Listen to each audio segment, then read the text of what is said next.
الذي يسر لنا تلاوة القرآن بلسان حبيب الرحمن ووفقنا بهديه صلى الله عليه وآله وسلم بذكر الرحمن وبشرنا بالصلاة والسلام على حبيبه محمد صلى الله عليه وسلم بالبشارات العظيمات في الدنيا وفي البرزخ وفي يوم القيامة في الجنان. والله يجعلنا وإياكم من المقتدين به صلى الله عليه وسلم. ولا أحسن من كتاب الأذكار في الاهتداء والاقتداء بحبيب الرحمن في أذكار الصباح والمساء وفيما يتعاقب وتتغير فيه أحوال حبيب الرحمن محمد صلى الله عليه وآله وصحبه وسلم. حتى من حث السلف الصالح على كتاب الأذكار قال بع الدار واشتري الأذكار. والحمد لله اليوم بحوزة كل واحد يسهل عليه، لكن بقيت المطالعة. والحمد لله اليوم حتى الكتب صارت مسموعة، إذا ما تستطيع تقرأ يمكن أن تشغله وتسمع الكتاب دون أن تقرأ. والحمد لله على تيسير النعم من المولى سبحانه وتعالى، وكلما تيسرت نعم لنا ازدادت الحجة علينا عند الله سبحانه وتعالى. والله يوفقنا لتسخير النعم التي أنعم الله بها علينا، من نعمة السوشيال ميديا، من نعمة الكهرباء، من نعمة الوسائل الحديثة. كل هذه نعم يجعلها الله سبحانه وتعالى وسيلة لنا لطاعته ولطاعة حبيبه محمد صلى الله عليه وآله وصحبه وسلم، حتى تكون تلك النعم حجة لنا لا حجة علينا عند ربنا سبحانه وتعالى. Bismillahirrahmanirrahim. Beliau guru Tazim ana minta aing angak boleh. Angak aing boleh. Ala aing butuh jelasan angak ya. Surah. Bismillahirrahmanirrahim. Beliau guru kami atau guru kita Al-Habib Al-Allamah Abdullah Al-Mukhtar. Maka jawabna kalaban setaja baca ke Allah Subhanahu wa taala sekadimah kalaban nikmatah dari ajunan Allah lebat lesan Rasulullah sallallahu alaihi wasallam kalaban ajunan kempang maskuran Allah Subhanahu wa taala dan kalaban nikmat bimbingan Kanjeng Gusti Muhammad sallallahu alaihi wasallam kalaban ajunan paling bisa kempang zikir dari Allah Subhanahu wa taala dan kalaban as-salawat Kanjeng Nabi Muhammad sallallahu alaihi wasallam paling kekembangan kecemburuan sareng Allah Subhanahu wa taala dan termasuk paling agungah kalaban bimbingan Rasulullah sallallahu alaihi wasallam bisa ngauningin adzikir dari Allah kilaku belum malam sekatimah termasuk salah satu keistimewaan dari kitab Al-Azkar. Kita bisa ngauningin tentang tengkana Kanjeng Gusti pembektonah dalam kenapa saya mau dari zikir-zikir dari Allah Subhanahu wa taala. Bahkan kitab kaito saking agungnya kita penting untuk mutalaahnya, untuk mempelajarinya sehingga berejawakin sareng para pendahulu kita ba'idar washtari al-azkar jual romana beli kitab azkar sini. Artinya mungkin dari pentingnya sekitab Al-Azkar Imam Nawawi ini kan orang timin muntaan di PC saya untuk kebeli romanya jual kebeli azkar sini. Tapi alhamdulillah sebelum beliau makin sareng Allah Subhanahu wa taala gampang nikmat nika tak perlu jadi roma sembelih kitab Al-Azkar. Allah taala gampang untuk ngalen di kitab Al-Azkar. Bahkan untuk sempat maca Al-Azkar Allah taala gampang bisa ikidingakin kitab nika nang sosial media mungkin beda HP beda rekaman dan semacamnya kegampangin sana Allah Subhanahu wa taala. Kita tinggal merengakin setel tapi subhanallah jabun beliau ken kembangan nikmat nika bisa jadi tuntutan. Kembangan nikmat saya Allah nika berarti bisa jadi hujjah ala nas nika. Laksanakin atau yang ku nikmat sana Allah Subhanahu wa taala saya gampang makin badan media badan video, badan YouTube dan semacamnya untuk kita belajar atau ngauningin dari ilmu Kanjeng Gusti Muhammad sallallahu alaihi wasallam. وهكذا المؤمن دائما في كل زمان يساير الزمان، فكل زمان أشياء حديثة تحدث، لكن بمسايرة الزمان يجعل ذلك الزمان حجة له عند الله بأن يساير ذلك الزمان ويتعلم علم يصلح لذلك الزمان. فإن في هذا الزمان كنا نتعلم في نصاب الذهب 20 دينار، نصاب الفضة 200 درهم. اليوم لا أحد يعرف ما هو الدينار وما هو الدرهم، فلا بد نساير الزمان الآن تحول إلى الجرام، فنبين للناس بالجرام. ما أحد يعرف الرطل، ما أحد يعرف إلا كثير من الأشياء يعني اختلف فيها العرف، فلا بد يكون العلم موافق للزمان حتى ينتفع به الإنسان المؤمن. نبي محمد صلى الله عليه وسلم أرشدنا لذلك، فلا بد أن نكون في العلم تقريرا وعملا. علم نقرأ ونعمل به، فمن عمل بما علم طلب علم آخر. لكن إذا هو لم يعمل بما علم فكيف يطلب ما لم يعلم؟ لكن لو حث نفسه على التعلم لا رأى في نفسه انشراح، وثبت العلم في قلبه. بماذا؟ بالعمل به. كلما عملنا هذا كذا كذا من الأذكار، كذا كذا من الأذكار، كلما عملنا بشيء من ذلك ثبت العلم، فإن العلم يهتف بالعمل، فإن أجبته وإلا ارتحل.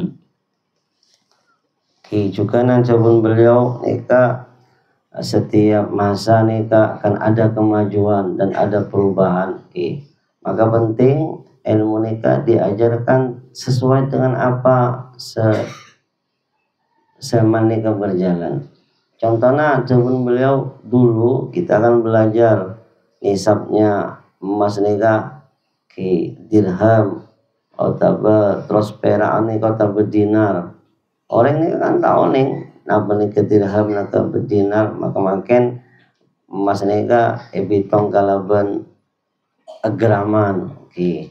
Sehingga kita nerangakin ke masyarakat nikah sesuai zaman makin emas dan perak nikah berbicara gram, maka kita pelajarkan ke masyarakat nikah tentang nisab emas nikah senapa segram mah. Sukanan lamba orang nikah tak oning bahasa ritel mungkin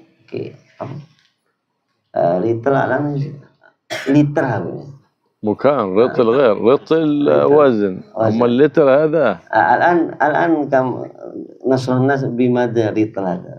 الرطل الآن كيلو. بالكيلو. الرطل الآن كيلوين، رطلان وربع. الكيلو رطلان وربع. اللتر هذا للمساحة كما القارورة. اللتر لترين في البنزين في السولار. نعم لتر. نعم هذا اللتر. أما الرطل جزء من الكيلو. Jadi timin nika bahasa nang ketam nika ritel orang tahu ning litel makin nyoba ke liter berapa liter 1 liter nika في البنزين في السولار. نعم. Subhanallah. Lalu coba beliau lebih penting boleh dalam ngaji ilmu nika ya malakin. Ketika kita belajar ilmu pas ya malakin baru kita punya seakan-akan punya hak untuk menuntut tambahan ilmu selain. Yang masalah sekarang kita nih kan ngaji ilmu tapi tak ngamalakin. Jaga ilmu saya kandi nih lah. Maca azkar mau tentang zikir yang dianjurkan tapi tak baca. Sehingga seakan-akan untuk napah belajar tambahan, sedangkan siapa saya lakonin, saya dipelajari nih kita diamalkan. Dapat boleh mulia malaki nika dadi kekuatan dak ilmu kecekaan sehingga itu bagi kala ilmu ni kamu amalakin ni kecekak tapi mun teu amalakin irtahal ni ya buru ni ke ilmu bakal hilang dari orang tersebut. نعم. فإذا ذهبت إلى الناس تعلمهم تقول لهم والقلتان بالرطيل الرملي هم ما يعرفون أصلا الرملي والدمشقي كذا ما يعرفون أصلا الدمشقي فكيف ما عرف الدمشقي ولا عرف الرطل لكن لو تقول 216 لتر خلاص يسهل عليه معرفة ذلك. هكذا ينبغي ربط العلم بالواقع ربط العلم بالواقع حتى نعمل به فيستفيد الإنسان بتعلمه وبتعليمه. فإذا ارتبط العلم بالواقع انتفع المجتمع فتفقه المجتمع حينئذ وليس مجرد ألفاظ نحكيها دون أن نفهم معناها أو نعمل بها، لا، هذا هو الفقه النافع. هذا فقه الظاهر وفقه الباطن والعمل بالعلم وتقوى الله ومراقبة الله سبحانه وتعالى وحسن المعاملة مع الله ومع عباده. Engki, sana kecukan, sebelum beliau pentingnya meraktekin ilmu dengan keodian realitas sebedah nang masyarakat. Seperti kita menerangkan kullatan dukolla nikah, terangaki kalaban ukuran Iroki atau Dimeski nggak napa, tak paham orang, tapi terangakin dukolla tentang aing nikah, katina apa ukuran sekana bisa pahamin kalaban masyarakat. Artinya pentingnya nerangakin ilmu kelak sehingga paham kalaban masyarakat sesuai keodian atau bahasa paham masyarakat sekitar. Karena ilmu ini bukan hanya sebatas lafaz yang diceritakan, apa gunanya kalau tidak dipaham sareng masyarakatnya. Nikah bentuk ilmu zahir, adapun ilmu batin bagaimana orang nikah dianjurkan untuk ketakwaan dari Allah Subhanahu wa taala. Kalau mengamalakin kalau ilmu nasihat kandi. ففي هذا الفصل الذي قرأناه اليوم في كتاب الأذكار ذكرنا فيه الإمام النووي ذكرنا بما يندب للمؤمن إذا في الأذان وفيما إذا سمع الأذان. فهي هذا السنن كثيرة وردت عن حبيب الرحمن محمد صلى الله عليه وآله وصحبه وسلم. فإن من السنن قبل الأذان الحمد لله والصلاة على حبيب الله محمد صلى الله عليه وسلم. وكثير من المؤذنين ما يهملون ذلك، قبل أن يقيم الصلاة يحمد الله ويصلي على حبيبه محمد صلى الله عليه وسلم، كذلك قبل الأذان وبعد الأذان وبعد الإقامة كذلك السنة الحمد والصلاة على النبي محمد صلى الله عليه وعلى آله وصحبه وسلم. ذكر العلماء من المواطن التي شرعت فيها الصلاة على النبي محمد قبل الأذان وقبل الإقامة وبعد الأذان وبعد الإقامة. Sekarang nanti perlu kita membaca tentang bab adzan dan qomat, katina banyak sunnah-sunnah yang diterangkan. Termasuk sebuah sunnah yang enteng baik orang seadzan atau sekamat engki kento yang ditinggalkan banyak orang mawas alhamdulillah sareng as-shalawat dak Kanjeng Gusti sebelum dan sebelum adzan dan sebelum qomat. Nika banyak tak ngamalakin ngintengakin langsung adzan atau langsung qamat, padahal disunahkan mawas alhamdulillah dan as-shalawat sebelum sana kecukan ba'da adzan serta ba'da iqamat nika beda sunat akin wa alhamdulillah ban sholawat serta pan berpan doa serabu dari Kanjeng Gusti Muhammad sallallahu alaihi wasallam. والنبي محمد صلى الله عليه وسلم يقول من أجاب المؤذن أي قال مثل ما يقول ثم سأل لي الوسيلة وجبت له شفاعتي. من الأسباب التي توجب لك الشفاعة من النبي محمد صلى الله عليه وسلم أن تقول مثل ما يقول. فإلى هذا إذا سمعت المؤذن قف عن الكلام وانصت للأذان وقل مثل ما يقول، إلا في حي على الصلاة حي على الفلاح، فإنك إما أن تقول بدلها لا حول ولا قوة إلا بالله، أو تجمع بين حي على الصلاة لا حول ولا قوة إلا بالله لا في الحيعلتين، هكذا تبدلها بذلك. وفي التثويب في الصلاة خير من النوم تأتي صدقت وبررت وبالحق نطقت وأنا على ذلك من الشاهدين في صلاة الصبح، سواء في الأذان الأول أو في الأذان الثاني.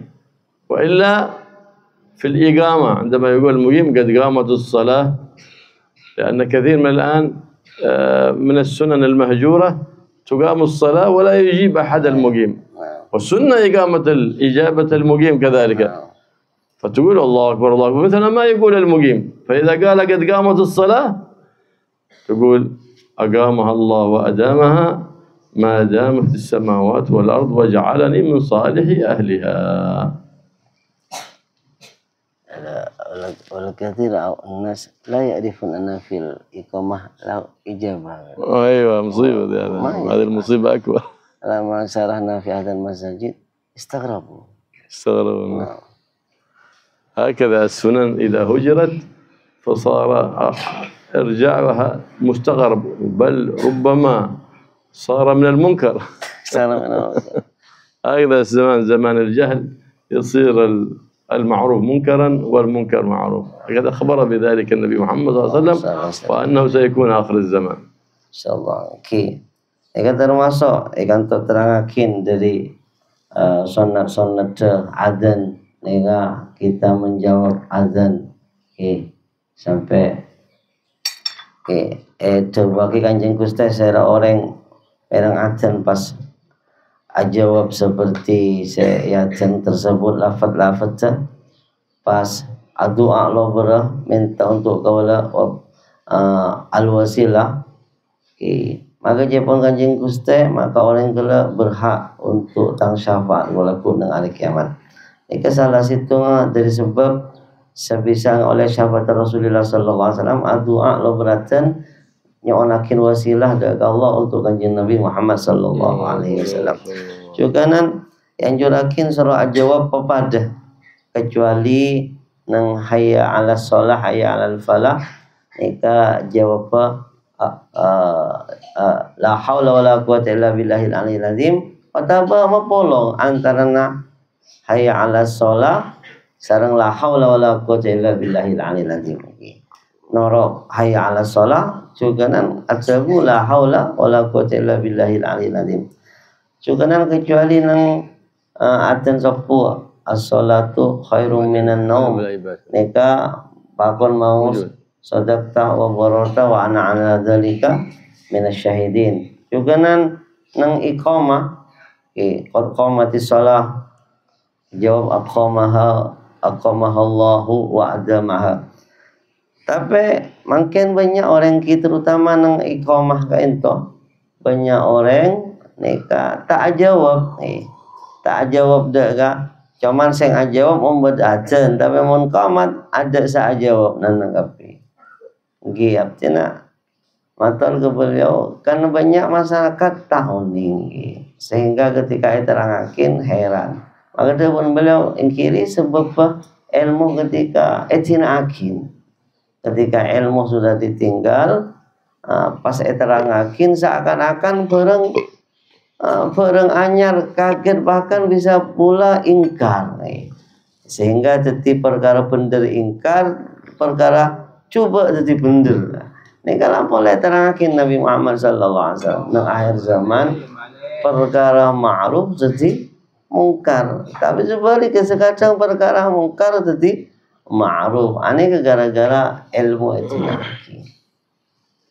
كذلك ينبغي إذا قال أشهد أن لا إله إلا الله رضيت بالله ربا وبالإسلام دينا وبسيدنا محمد صلى الله عليه وسلم نبيا ورسولا فمن فعل ذلك غفر الله له ذنبه. ففي السنن التي هي في الأذان إجابة، إذا قال لفظة تقول مثلها، إذا قال لفظة تقول مثلها، هذه يسمى إجابة. هذا إجابة لفظية. وأما الإجابة الفعلية إذا سمعت الأذان تقول مرحبا وتقبل على المسجد لتصلي فيه، ما تسمع الأذان ولا تأتي إلى عشان يقول لك حي على الصلاة. لهذا ورد أنه قال حي على الصلاة حي على الفلاح، تقول اللهم اجعلني من عبادك المفلحين.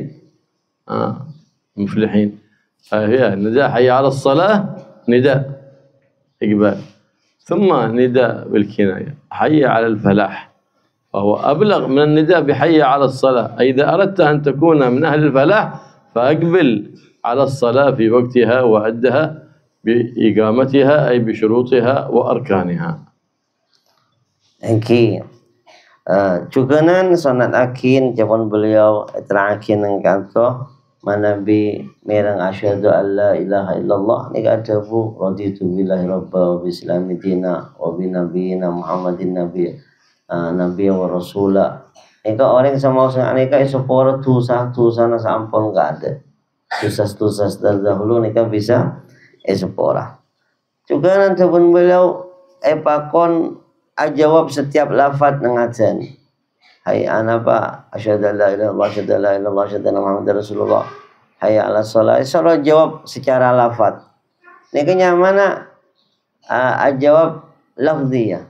Kasabada sopakon jawab secara ate. Kenapa?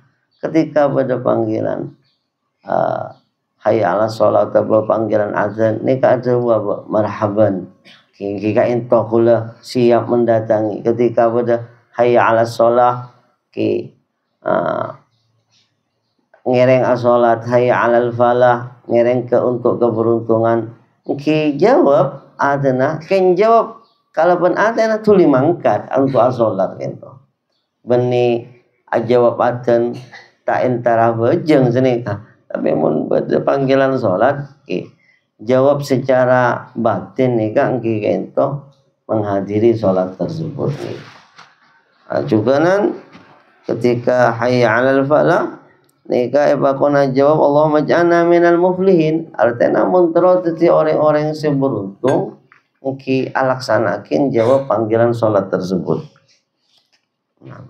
فسنة إجابة المؤذن إلا إذا كنت في صلاة فلا تجيب المؤذن لأن المشغول لا يشغل، أنت في حضرة الله. فلو أجاب المؤذن وهو في الصلاة لم تبطل صلاته، لكن ما يسن إلا إذا في قوله صدقت وبرت تبطل الصلاة. ليه؟ خطاب. لما فيها من الخطاب.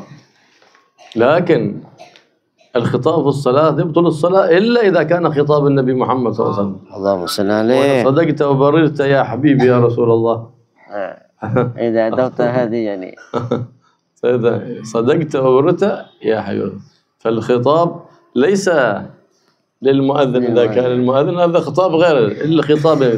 الخطاب في الصلاة مطلقا يبطل الصلاة إلا للحبيب الأعظم صلى الله عليه وسلم. إذا خاطبته لم تبطل صلاتك. فأنت توضأ السلام عليك أيها النبي ورحمة الله وبركاته. لهذا قال العلماء لو ناداك النبي محمد صلى الله عليه وسلم وأنت في الصلاة فأجبته لم تبطل صلاتك، بل لو أرسلك في مهمة وقضيتها ثم رجعت لم تبطل صلاتك وتبني على ما مضى من الصلاة خصوصية للحبيب الأعظم محمد صلى الله عليه وسلم. Engki, telepon karena sunat akin jawab adzan nih kecuali epan berempat tempat nih tidak dianjurkan. Salah situngah waktu sholat, tepangan sholat ki pada orang adzan sunat akin jawab karena pancenan tepang sibuk matur dak Allah ajab dak Allah orang sibuk tahu saya sibuk boleh sini ya. Orang sibuk tahu tak apa tak nerima kesibukan selain sini ya. Kau itu nyaman nih kak. Jadi ada kaidah sana. Al-masul la yusqal ada kaidah sana.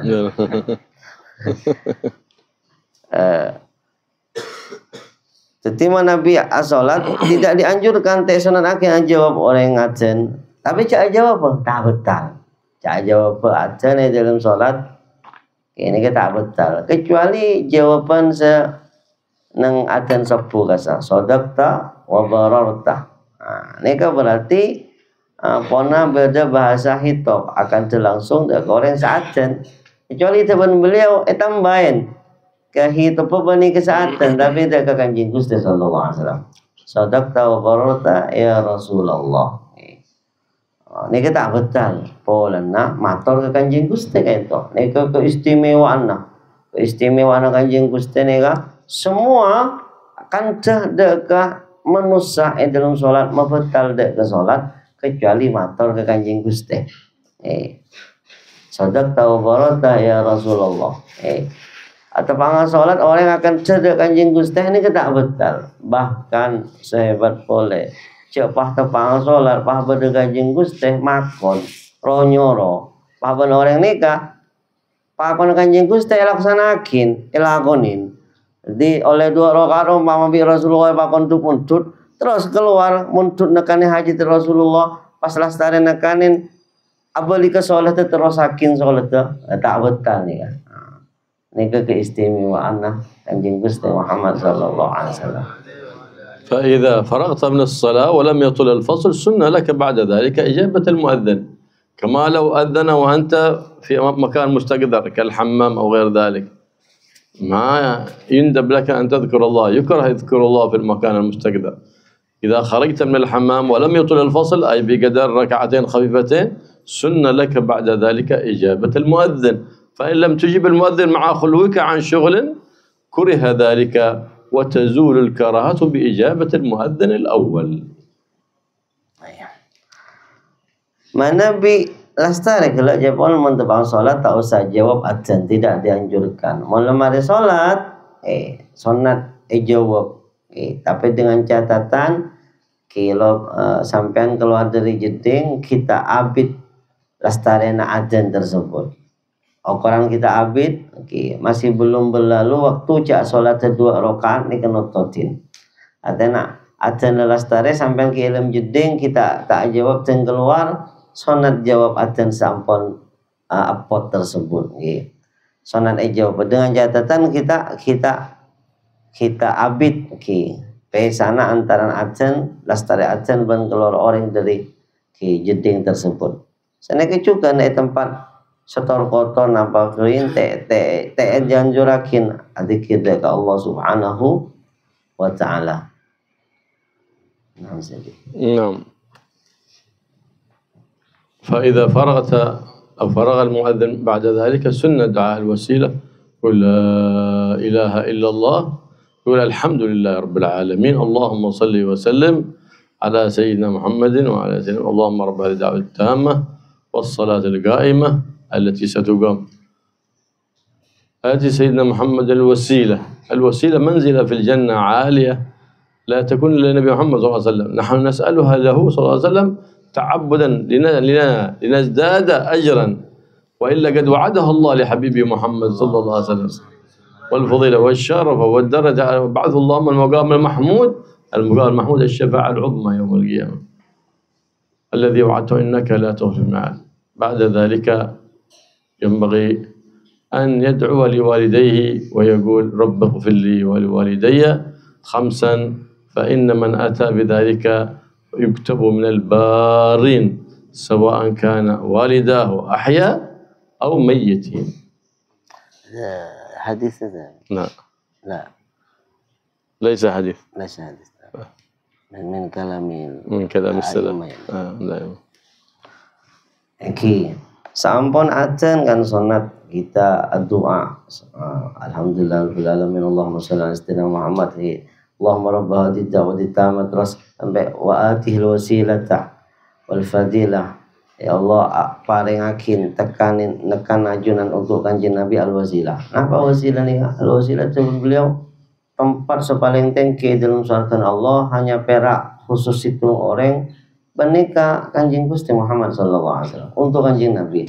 Ben Allah lah janji akin. Lalu kita nikah doa akin untuk apa? Janganlah ben Allah lah janjiin wasilah untuk Nabi. Tapi kita doa. Kita ada lain kan Allah ta'abbadana. Kita menjadi beribadah dengan doa akin untuk Kanjeng Nabi al-wasilah. Mun wasilah pun lah pasti di Kanjeng Nabi Muhammad sallallahu alaihi wasallam. Tapi amale abak jen tambah kenceren, jen tambah male oleh syafaat dengan Kanjeng Nabi ki doa akin dari Allah mantar wasilah paringakeun ka Kanjeng Gusti sallallahu alaihi wasallam padahal pasti ban Allah untuk Kanjeng Nabi Muhammad sallallahu alaihi wasallam. Cuman wab'atul maqamal mahmud alladhi watah ban onda ka Allah untuk tepak maqam mahmud untuk Kanjeng Nabi Muhammad se maqam kasa syafaatul uthma laku nang akhirat se cenciakin sana Allah Subhanahu wa taala untuk Kanjeng Gusti. Lalu sampuna akhir doa ada nika esona akin atau dianjurkan seseorang nika doa akin untuk kedua orang sepona 5 kali Rabbi fili wali walidayya Rabbi fili wali walidayya sampai 5 kali.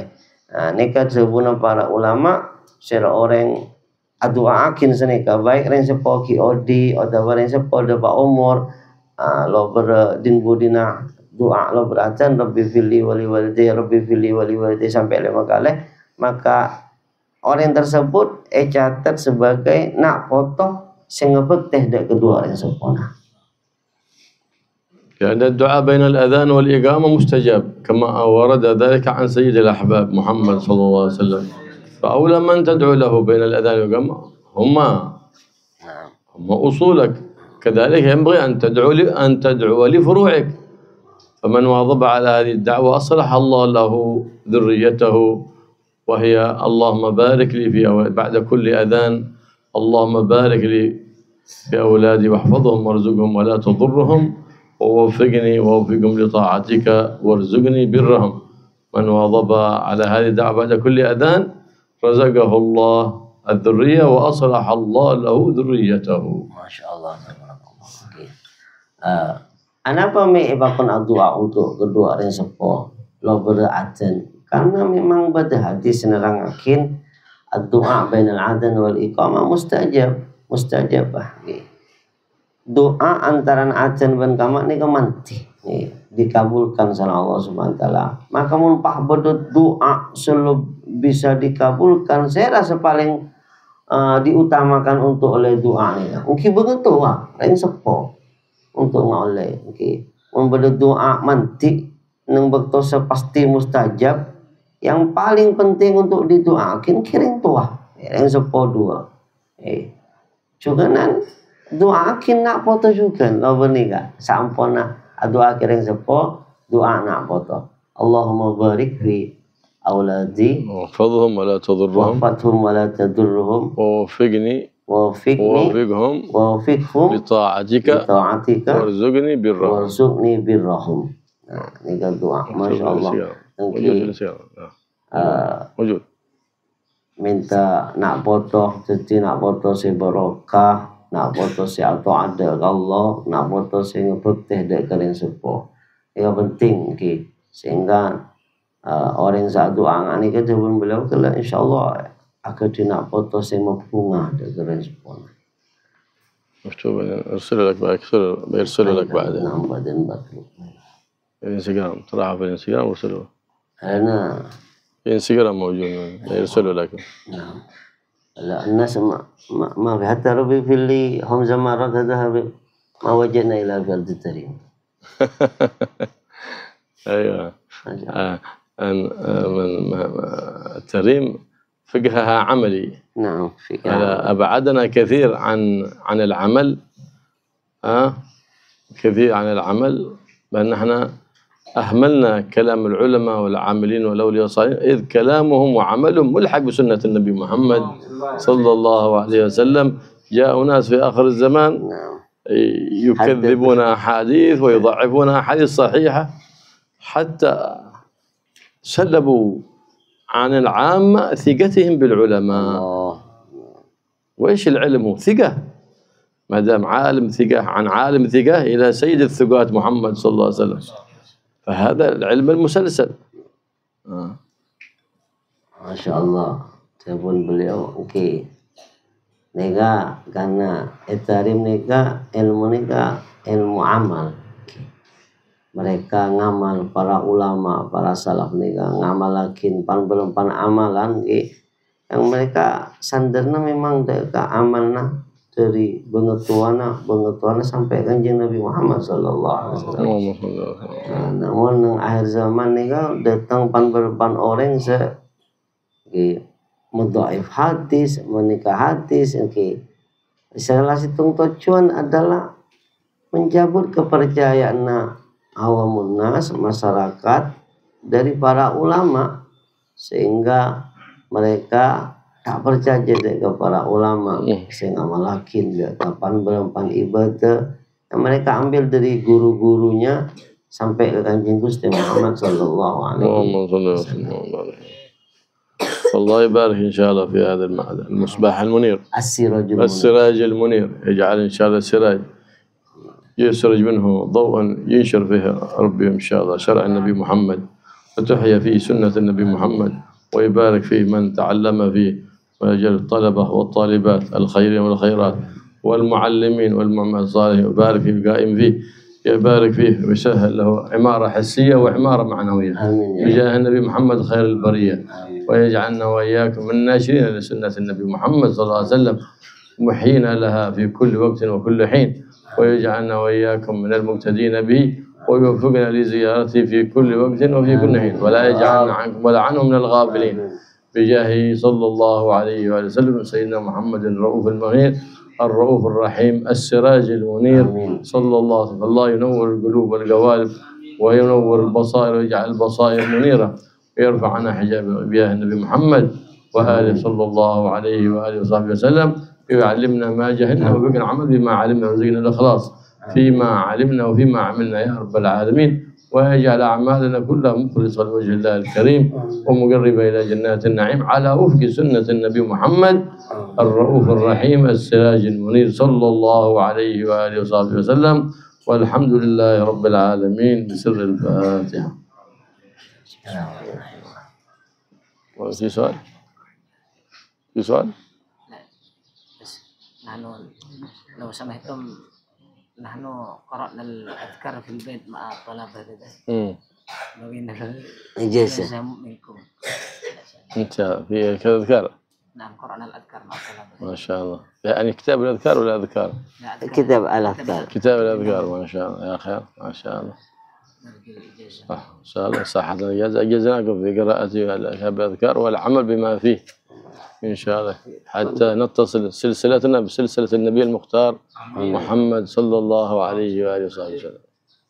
قبلنا الإجازة. Adaku قبلنا الإجازة. Habib paling ijazah yang masuk mengamalkan kitab al-Adhkar.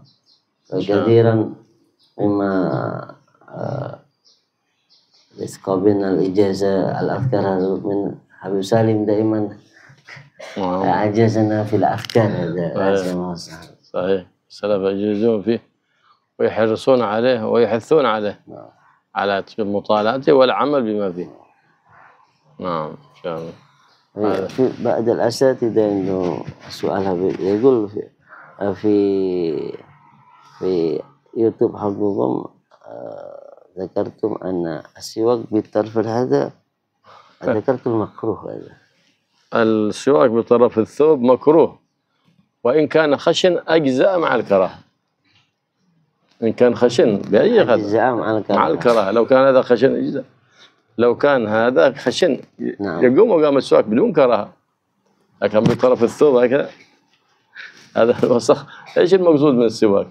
أن تدخل الصلاة وأنت في نظافة في حضرة الله، أما تنقل الوسخ من هنا إلى هنا يعني تضحك على ربك ولا إيش؟ يعني الكراهة قد تحصل يعني للعارض الآلة، يعني الكراهة من عارض يعني ليس الكراهة بذاته يعني. الكراهة بطرف الثوب نص على كراهتها. هذا إن كان خشن، وهذا إن كان خشن أجزاء مع الكراهة إن كان الثوب خشن، لكن إذا كان ليس خشن لا يجزي أصلا، كما هو حال اليوم الثياب أين هي؟ أين الثياب الخشنة؟ وأخشن من ثياب الصحابة، عاش أخشن منها. ما ثبت عن الصحابة أن واحد قال كذا ولا قال كذا. بس هذا ثوب ما يحصل. هذا الثوب أصلا ليس خشن أصلا، فما تحصل به السنة أصلا. نضحك على أنفسنا، نضحك على أنفسنا. في من بعدهم مسألة كذا، هل ذكر في أحد الكتاب كذا؟ أيوة السواك بطرف الثوب. السواك بطرف الثوب. مكروه ذلك، بل يورث ابتلاء والعياذ بالله. عجيب. الثوبية لو كانت منشفة في جيبك هنا بس بتجيبها قاع أتسوق بها لا بأس، تحصل السنة. أي خشن السواك يحصل بكل خشن إلا بإصبعه، إلا بإصبعه الخشنة. لو كان إصبعه خشنة المتصلة، إذا كان منفصلة فيها خلاف، إذا قطعت بعدين يسويها سواك.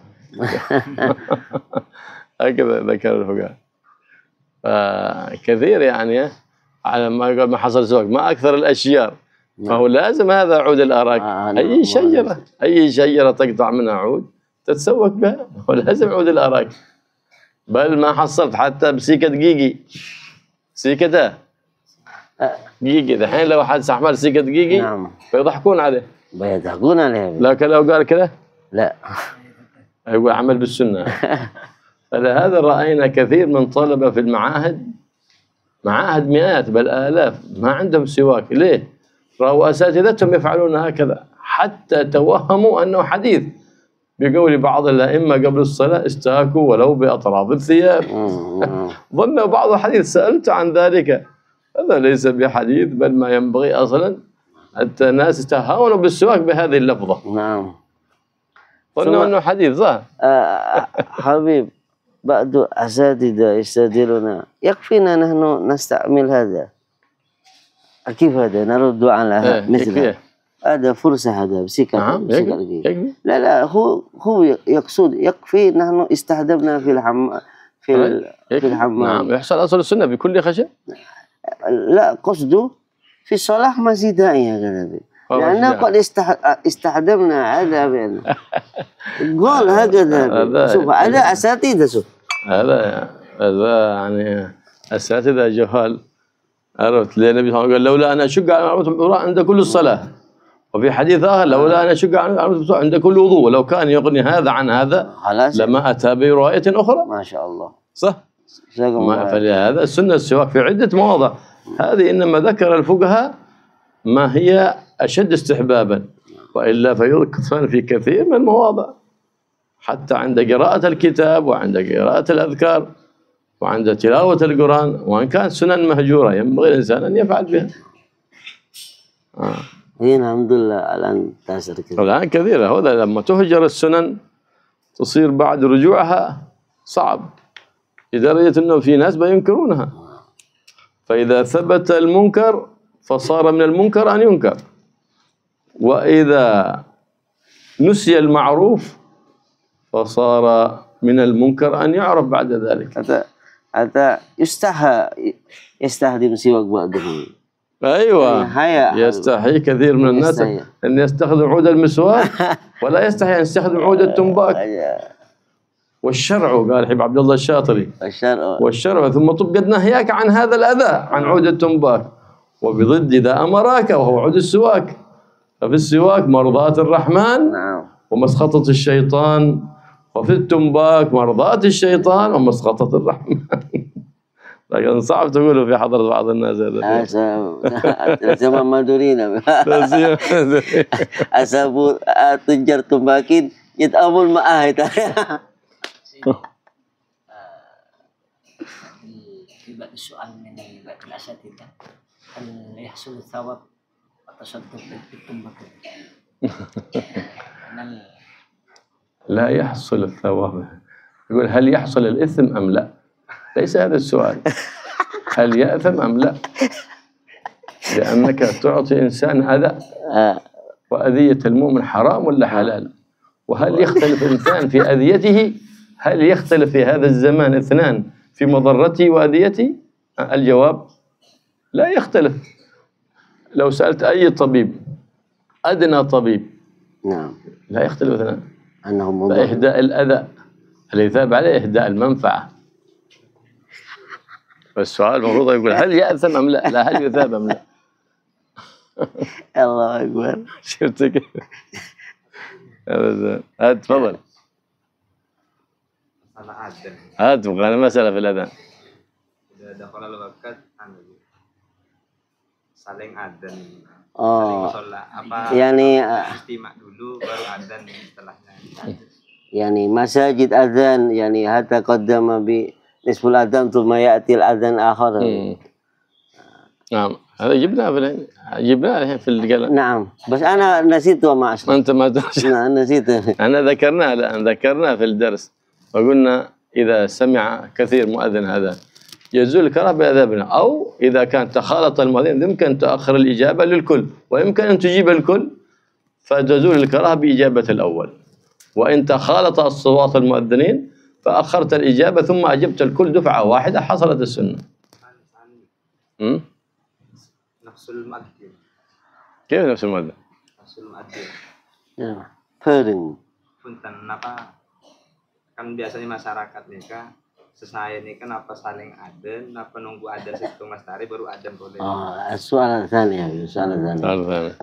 هل إذا أذن أحد المساجد فالمسجد الثاني يؤذن مرة أو ينتظر يسمع إلى أن ينتهي ثم يؤذن؟ أيوة إذا تقارب حتى لا يشوش هذا على هذا، إذا تقارب عرفت، وإلا كل واحد يذل لحاله. إذا كان بحيث هذا ليس قريب، لو تداخل الصوات ولا يشوش هذا على هذا، فالأولى أن لا يكون أذانه حتى يحصل النفع في الأذان. هذا إذا تقارب. أما إذا تباعد أو بحيث الصوت لا يشوش على الآخر فلا بأس كذا في وقت واحد، وإلا فترتبها أولى حتى لا يشوش هذا على هذا. Iya, ada dua perkara. Pertama menebi adzan pah masjid baru adzan masjid timur adzan pah bingung aja bersama meriah sini. Oke, mongkana agak ruwet letina dentos jawab sekalian sini. Dentos pemari pas jawab. Otak jawab saat dan keadaan, maka adzan senomor 2 dan senomor 3 letak makro boleh maku teh jawab boleh ngalak cukup jawab adzan pertama. Senomor 2 mun pas beradzan paham situng terus adzan sekalian sampai tempungan adzan sesaya ngana apa mungkin mungkin pada jauh kita napa adzan bang sebang otaba mun semak sehingga nabi sa orang bingung sekemari saat adzan dia pahposang teh pangkiju dulu lah. Lebih saya boleh gantian saja. Ya, yang tadi itu mah yu'adzin.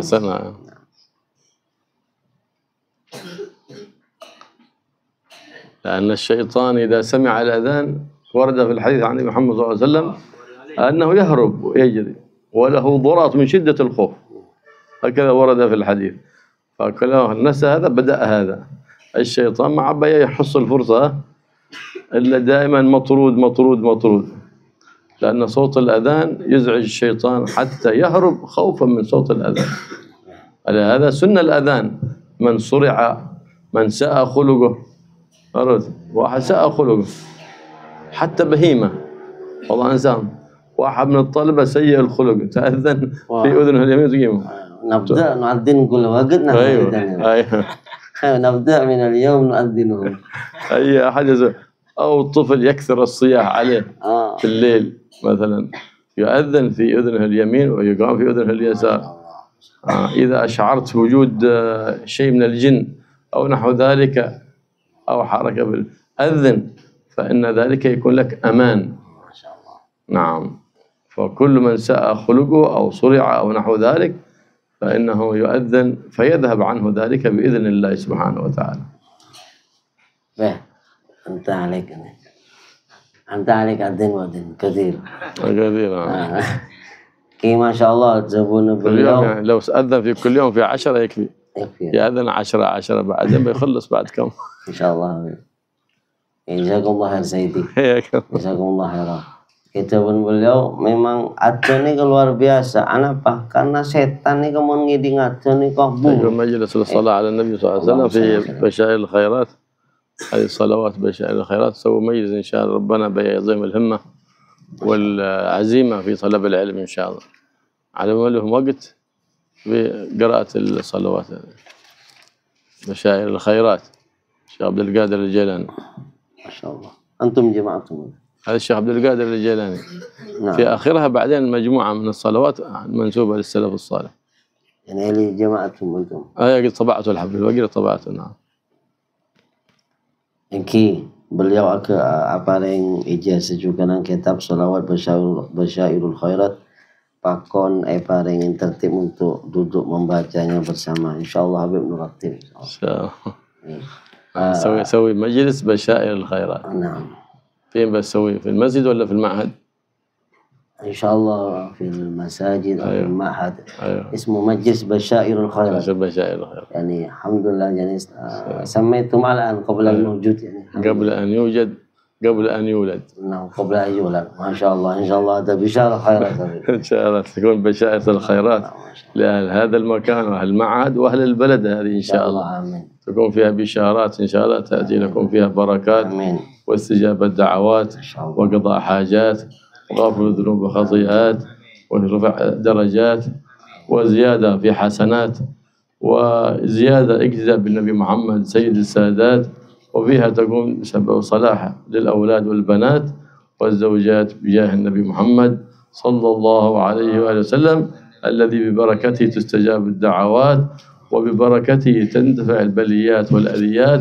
والله يوفقنا وإياكم بكل ما يرضي عنا نبينا محمد صلى الله عليه وسلم، ويوفقنا ويجعلنا وإياكم من البارين بآبائنا وأمهاتنا في الحياة وبعد الممات، ويبلغ من أخبارنا ما يسرهم ولا يبلغ من أخبارنا ما يسوءهم ولا يحملهم من أوزارنا ما ينوءهم.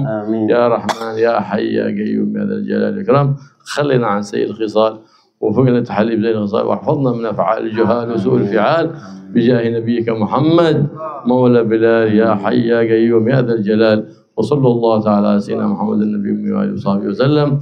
فضل سبحان ربك رب العزة عما يصفون وسلام على المرسلين والحمد لله رب العالمين. بسر الفاتحة. بسم الله.